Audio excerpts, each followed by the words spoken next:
बिस्मिल्लाहिर्रहमानिर्रहीम। अस्सलाम वालेकुम। 5th क्लास, कैसे हैं स्टूडेंट्स? मैं उम्मीद करती हूँ सब ठीक होंगे और अच्छे से अपना काम कर रहे होंगे।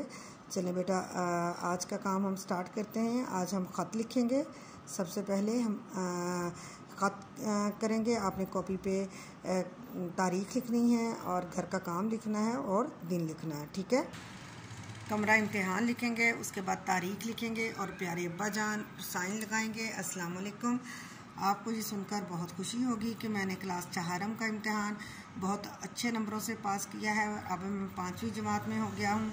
अब्बा जान, मुझे 5वीं जमात की किताबें, कापियाँ और नई यूनिफॉर्म की भी ख़रीदनी है, इसलिए मेहरबानी फरमा कर मुझे जल्द अज जल्द 500 रुपये बज़रिया मनी आर्डर इरसाल कर दें ताकि मैं कापियाँ, किताबें और यूनिफॉर्म ख़रीद सकूँ और अपनी पढ़ाई शुरू कर सकूँ। अम्मी जान की खिदमत में सलाम। बस सलाम, आपका प्यारा बेटा अलिफ बे जीम। आपने बेटे इस ख़त को अच्छे से याद करना है। वालिद के नाम ख़त है पैसे मंगवाने के लिए, ठीक है, और अपने रिज़ल्ट का बताने के लिए और पैसे मंगवाने के लिए, ठीक है। आपने इसका उन्वान ऊपर लिखना है, वालिद के नाम ख़त पैसे मंगवाने के लिए, ठीक है। ये लिख के उसके बाद आपने बाकी ख़त लिखना है। ओके जी, अल्लाह हाफिज़।